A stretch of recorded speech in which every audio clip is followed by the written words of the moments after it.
He's a leader of the following the footsteps of the Buddha, and I was his student back then.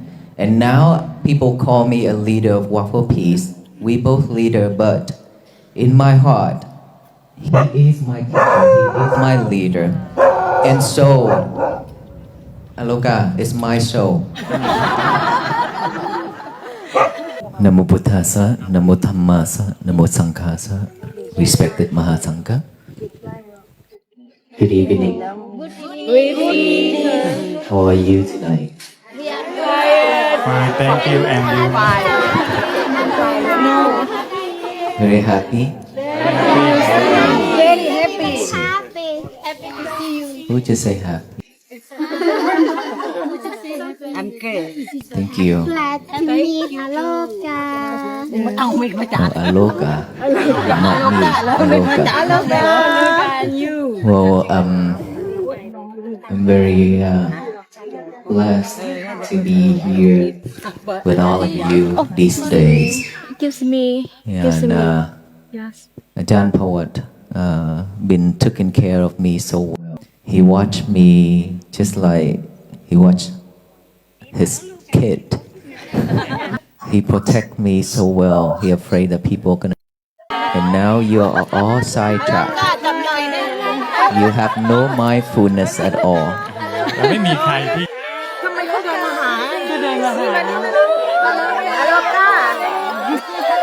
Yeah, go ahead. I go there. I must say it because if I don't say this, then this is going to be a routine, a habit. Mindfulness is what I always teach. Let us not talk about those past days. Let us talk about just now, recently. We've been talking a lot. We've been doing all things to create bad habits for ourselves a lot for many years. And so, just recently, earlier, and even now, you're not paying attention to what I'm saying. Because of this, we will continue suffer in this lifetime and our next lifetime and continue that way. When we gather for ceremonies, Vesak Day and all those ceremonies, and if we stick to all these and forget about why our Lord Buddha came to this world and what message he left for us after he attained Nirvana. Even when we come to the temple, to any temple, we still suffer in front of the Buddha statue. Because of suffering, that is why we go to the temple to search for the teachings and to practice or to gain some peacefulness for ourselves, for our life. But then when we come to the temple, kneel down in front of the Buddha statue, we still pray, we still ask for things.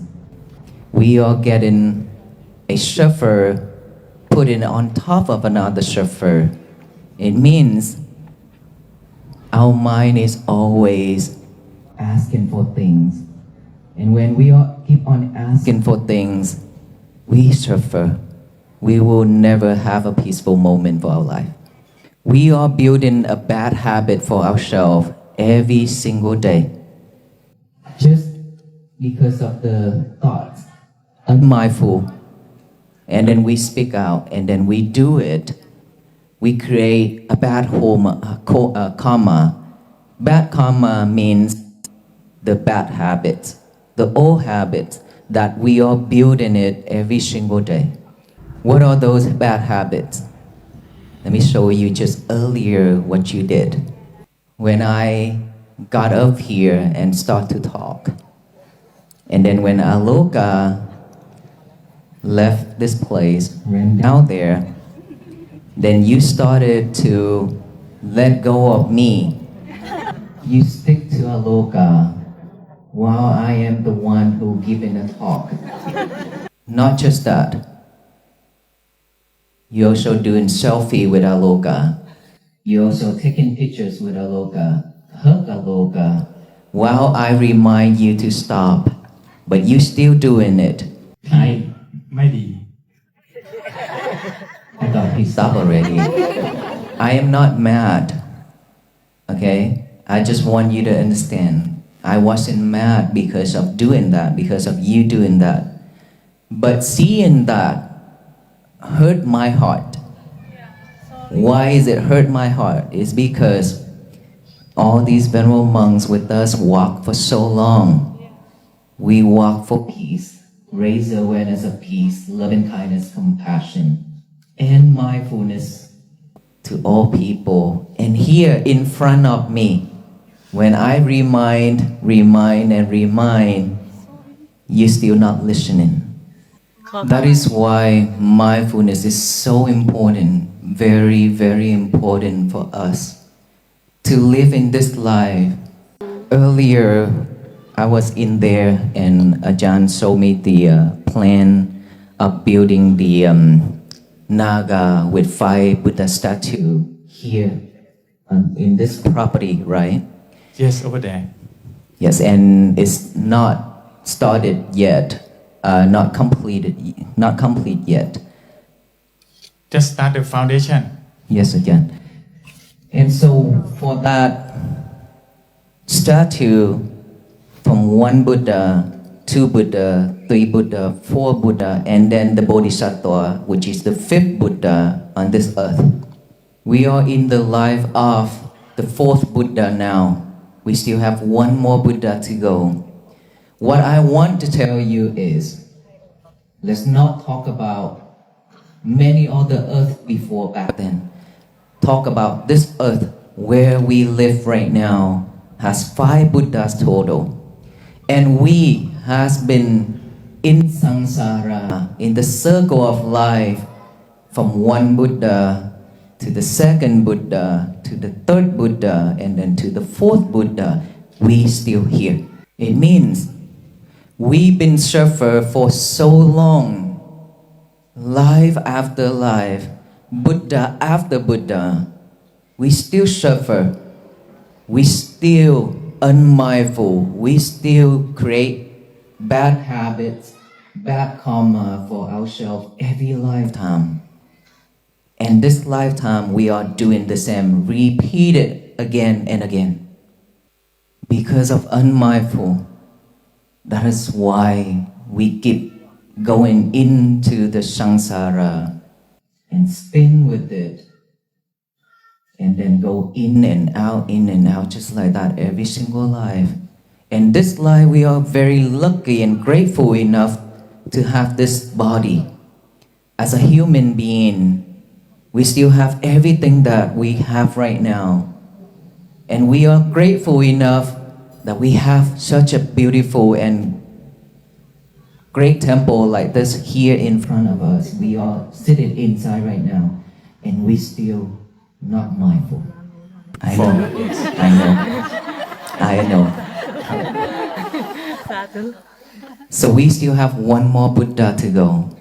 But in our lifetime, we still in the life of the Gautama Buddha. We still have 2,500 years left for us to practice and to attain Nibbana. But if we keep doing like this, if we keep on creating bad habits for ourselves like this. So my question is, when are you going to stop suffering? Stop reborn in this earth. We can say, I am creating wholesome things, offerings, praying, go to the temple to get some merit so that in the future I can meet with Maitreya Buddha. But what if when Maitreya Buddha arrive, exists in this earth, we are not human beings? Then we cry again. We cry for our life. We cry until there's no more tears left for us. But still no one gonna save us but ourselves. If you truly tired of all those sufferings that you've been carrying with you for years, please, now is the time for us to practice the Buddha teachings, not just rituals, not just a religious, but practice it diligently every single day, mindful with your thought, mindful with your words, and mindful with your actions. That is how you love yourself. That is how you pay gratitude to the Triple Gems. That is how you love the Waffle Peace monks. That is how you love peace in this world. Let us not come to this world and leave this world without any practicing, without any liberations. Let us leave this world, come to this world and live this world with benefits of liberation. Let's walk together on this journey to end suffering, to bring peace to ourselves, our families, our society, our nation, and our world. Not just us alone. There are so many future generations also look up from us. They are waiting from us to create a better world for them to live. So my final message is, please be mindful with your thoughts, be mindful with your words, be mindful with your actions. Don't waste your time, because we have no time left in this world. Don't waste it. Utilize it. Make it meaningful. Sorry I make some of you cry, but I have been serious enough already, so let's now have some fun, okay? Okay. So my first time to Nakro. Ajahn, please, can you join me on the stage? please สาธุให้อาจารย์ประวัติเลยนะครับสาธุ No, you just be here to this place. It's กำลังใจ okay. กำลังใจนะครับกำลังใจสาธุให้ท่านอีกสัก3 ครั้งครับสาธุ 2022, when I first met Ajahn Pawat at our temple in Fourth Ward, that I already talked about on my first day, right? And so during that walk that I also mentioned, he left me behind, but I wasn't mad at him, okay? Until the walk for peace, then he also take lead on a walk in India as well at the same time at the walk for peace. You just stand here with me, okay? Don't move. So during that time, the walk in India, you know, when he got sick, and then people offer him juice, sugarcane juice, but the juice is not clean. And while he's sick, and I told him don't drink. What I hate him so much is because he don't drink water. That is why you have this heart surgery, because of no water. สิ่งที่ You add a lot of ingredients. yes is this a seasoning So, you know, when I ask him drink water, he say no, no, no. And then when he got sick, pain, my back hurt, and so I have to crack his back every time. But you know, during that time, I am also hurt too.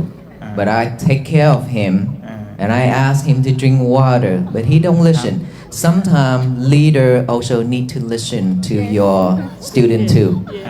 down I understand. yes I you know understand. that so that's why he didn't drink a lot of water much water But you know, walking a very long way and heat, we lost a lot of water, dehydrate. So this body cannot handle it. It needs water. Your kidneys probably problem too. So you need to go check with your kidney. ครับ Okay? ว่า You stand here with me. You torture me back then, so now it's my turn. And so during the walk for peace in USA and the walk in India, sometimes we FaceTime each other. And he talk about the India and I talk about the USA walk. both of us look at each other and smile and laugh and talk. Even though he talk in Thai and I talk in English, at the end, I hope that I got his message and I hope he got what I'm saying. แต่ก็ไม่รู้ว่ามองตาก็เข้าใจมั้งครับ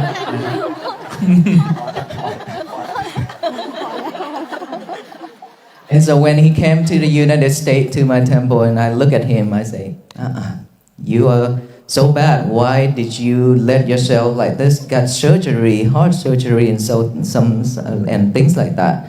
And then those days in the USA at my temple for the ceremony, and then he came back here, and now I'm here in this temple with him. And what a leader! The first leader that I ever had is taking care of his team so well. He's a leader of the following the footsteps of the Buddha, and I was his student back then. And now people call me a leader of Waffle Peace. We both leader, but in my heart, he is my teacher, he is my leader. And so, Aloka is my soul. I never claimed that I'm a leader. And then when I'm in front of him, I wasn't a leader. I'm still his younger brother in the Dhamma. And he took care of me this day so well and so heartwarming because he took care of me not just the leader, but as an older brother taking care of his younger brother. He took care of me to the point when people want to take pictures with me, he say, no. He always rushed me to the inside and rushed me to the car and take me everywhere because he afraid people gonna kidnap me or something. All this thing, this is the beauty of the leader. Dhamma brother is so beautiful, I'm telling you. In Dhamma, as brothers in the Dhamma is so beautiful. Which he gave me this when I'm a guest coming here to Thailand. He gave me the opportunity to talk about the Waffle Peace. He gave me the opportunity to talk about the Dhammajedi, and he gave me an opportunity to meet all of you. Okay, so thank you. ขอบคุณครับ Thank you คุณ so พี่ much for all the love that you have given me as my leader. อุ้ยหวานนะครับ You can't just escape like that. Okay, so from the bottom of my heart, John, thank you so much for being a leader, giving me opportunity and a chance to lead on the Waffle Peace, because I learned a lot from you during that walk in India. I respect you so much, and during the walk, I also talk about you. And without that walk in India, I probably didn't have an opportunity to take on any walk because of you, because of the walk in India that you gave me, that lead me and all these venerable brothers to this point. Thank you and pay respect and appreciate to Lung Paul Abbott who gave in us. He was so kind to hosted me and my teachers and my team here these days. And Ajahn, brother monks of Ajahn Pawat, and all venerable monks here in this temple, and of course all of you are so kind of hosting me. And so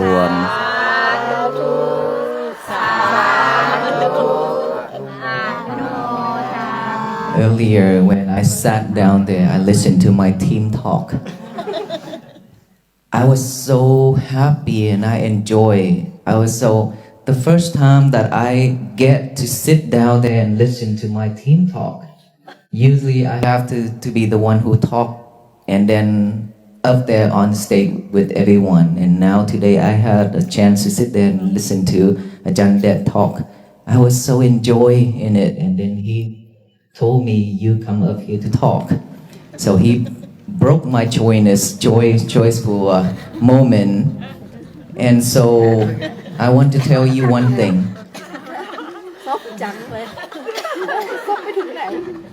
When I came here,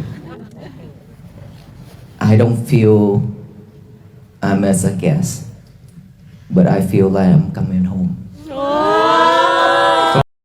The atmosphere within the grand, ornate walls of the Thai temple presented a profound juxtaposition, a silent clash between the sacred and the spectacularly human. It was a space designed for deep contemplation, characterized by the breathtaking stillness of its architectural majesty, yet below the dais, a subtle chaos of distraction unfolded. In the midst of this dichotomy stood Venerable Bhikkhu Pannakara, a figure of serene authority and the recognized leader of a monumental global movement for peace. Yet, as he addressed the gathered crowd, his demeanor was devoid of the self-aggrandizement so often found in modern leadership. Instead, he radiated a profound humility, positioning himself not as a master, but as a devoted student and a younger brother in the Dhamma to Ajahn Pawat. This was not a performance of modesty, it was the foundation of his message. For Pannakara, the essence of spiritual leadership lies not in titles, but in the relentless, grounded application of mindfulness. He sought to dismantle the lofty, abstract perceptions of Buddhist philosophy, bringing it down to the visceral reality of the present moment. His central thesis was as urgent as it was compassionate. Mindfulness is not a mystical state to be achieved in a distant future, but the immediate, practical tool required to sever the chains of our destructive habits and cease our suffering right here, right now. However, the very audience gathered to hear this transformative message was actively demonstrating the profound difficulty of living it. As the venerable monk prepared to deliver teachings born of grueling physical and spiritual endurance, a ripple of distraction tore through the crowd. The catalyst was Aloka, whose movement away from the stage triggered a sudden, almost magnetic pull on the audience's attention. People abandoned the profound present moment, actively turning away from the speaker to chase after Aloka for selfies. This incident, seemingly innocuous in the age of social media, provided a stark, real-time case study in behavioral psychology and the Buddhist concept of the monkey mind. The mind, untethered by mindfulness, perpetually swings from one fleeting stimulus to another, terrified of stillness and desperate for the superficial validation of capturing a moment rather than truly inhabiting it. When Pannakara confessed that watching them hurt his heart, it was a statement devoid of personal ego or anger. His pain was born of deep compassion. It was the sorrow of a teacher witnessing humanity's tragic addiction to its own distraction, ignoring the very medicine that could cure its suffering. This behavior unveils a deeply entrenched psychological paradox at the heart of how modern individuals approach religion and spirituality. People flock to temples, driven by the suffocating weight of their anxieties, traumas, and existential suffering. They seek refuge, wisdom, and a fleeting taste of peace. Yet, the moment they kneel before the serene visage of the Buddha, their spiritual practice regresses into a transactional plea. They pray, they beg for interventions, for material wealth, for the alteration of their circumstances. In doing so, they completely misunderstand the mechanism of their own suffering. From a behavioral standpoint, which aligns seamlessly with the Buddha's teachings, karma is not some mystical system of cosmic retribution. It is the raw, unyielding law of habituation. As Pannakara astutely pointed out, bad karma is simply the accumulation of bad habits. By constantly asking, craving, and projecting their desires outward, individuals reinforce the neural and spiritual pathways of lack. They build a psychological scaffolding of endless dissatisfaction. Every prayer born of craving is a shovel adding to the mountain of their own suffering, guaranteeing that their minds will never experience true, unconditioned peace. To grasp the true gravity of this chronic mindlessness, one must step back from the immediate psychological frame and view human existence through the vast, awe-inspiring cosmological lens of samsara, the cycle of birth, death, and rebirth. Pannakara masterfully grounded this abstract concept in a tangible reality by referencing a monumental architectural endeavor nearby, the construction of the Naga statue featuring 5 Buddhas. As the foundation of this massive structure is laid in the Thai soil, it serves as a silent, stone metronome marking the unfathomable expanse of cosmic time. This earth, according to the tradition, will see 5 supreme Buddhas. We are currently living in the era of the 4th, the Gautama Buddha, with a rapidly closing window of approximately 2,500 years left in his dispensation. The tragedy of the human condition, which Pannakara articulated with chilling clarity, is our persistent entrapment. We have drifted through the eons, surviving the eras of the first, second, and third Buddhas, and here we remain, in the twilight of the fourth, still suffering, still distracted, still building the same destructive habits. The danger lies in the passive, hopeful delusion that permeates much of popular religious practice.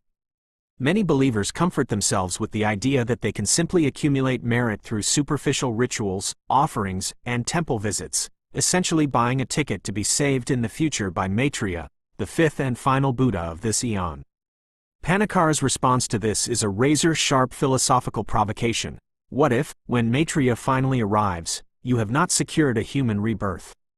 The resulting despair, weeping until there are no tears left, paints a devastating picture of the consequences of squandering the present life. This cosmic perspective obliterates the luxury of procrastination. No savior will descend to forcibly liberate a mind that refuses to awaken itself. The ticking clock of our mortality, and the broader ticking clock of our cosmological era, demands an immediate, radical awakening. This awakening requires a fundamental paradigm shift, the transition from empty religious performativity to the rigorous, moment-to-moment application of mindfulness. Buddhism, in its purest distillation, is not a religion of rituals. It is a science of the mind and a profound system of ethical action. True spiritual practice means maintaining an unbroken vigilance over one's thoughts, words, and actions. It is the ultimate expression of self-love, for only by observing the mind can one stop inflicting pain upon oneself. Furthermore, this internal discipline possesses a staggering, exponential outward trajectory. It is the bedrock of any genuine humanitarian effort.